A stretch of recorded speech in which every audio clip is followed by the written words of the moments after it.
I want to welcome you to class. I'm so very glad to have a chance to be with you as part of this class and part of the journey that we're going to be on through moral values. And primarily what I will do, the approach of the class will be you have a textbook, that's the primary text. And then beyond that, we will be looking as we go at different issues, current issues that pertain to values.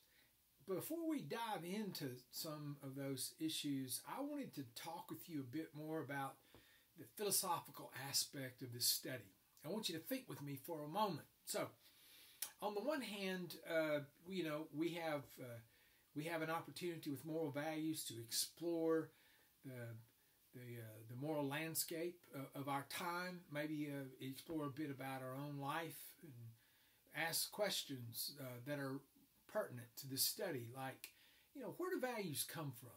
Where exactly where did you get your values? Who gave those to you? And how does that shape your perspective? Is there something called truth at work in the world that's absolute and universal? Or is truth subjective? Is it relative? How does that work? Well, I want you to think with me about values and the importance of values as in this light. I brought two books with me that I have. An author by the name of Harry Frankfurt has written two books. He taught at Princeton. They're small books. You can see they're very small. One of these books is entitled On Truth, and he wrote a little book about truth and how, not only what truth is, but how it works in our society, truth. But he also wrote this book on bullshit. The same author writes two books, one on truth and one on BS.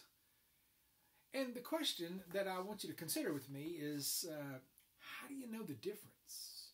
How exactly is it that we make value judgments that say, okay, in this case, this is true, and I claim it as truth?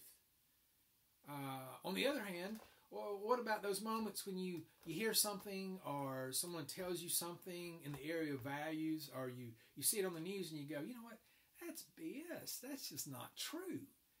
How do you make that? How do you do that? How do you make the call between these two choices that we have? And what about that in-between space? What about the gray area? In between, I know so many people, when it comes to values, so many of us want to actually draw a line with clarity and say, well, this is right and this is wrong. When in reality, there is in between these 2 points a lot of gray area. And so how do you make decisions in situations like that?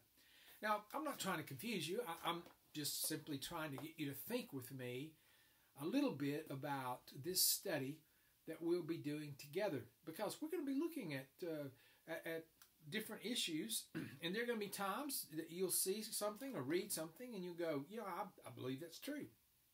Probably there'll be times when you read something or hear something and you go, I don't, that's, you know what that is. But this will be our study. This is the philosophical foundation, if you will, at least an introduction. It's not the philosophical foundation. It's an introduction to that. We're going to get there. We're going to dive more deeply into some of the philosophical foundations of moral values as we move through some of the issues that we'll look at. And the reason we're going to look at the philosophical foundation is because we need handles. We need to be able to. We need to know what we're talking about and how to deal with a particular issue. And so we'll certainly be looking at the philosophical aspect of this. But in the meantime, I want you to be reading the text and as you work, and I want you to think about, as you read the text, I want you to think about the foundations of values.